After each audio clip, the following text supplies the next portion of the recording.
Here we will learn how to make hydrogen gas balloon, and for this experiment we require sodium hydroxide solution, aluminium foil and a balloon. First we take sodium hydroxide solution in a conical flask.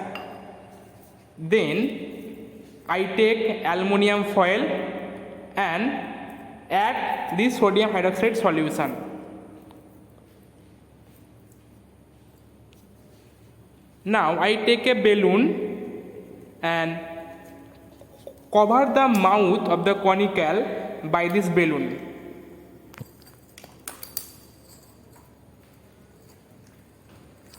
And I see that the reaction is started and generated hydrogen gas.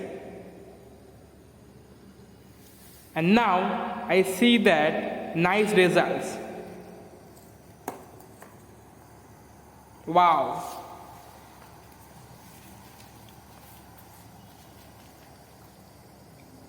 If this video helps you, please like, share and subscribe my channel. Thank you.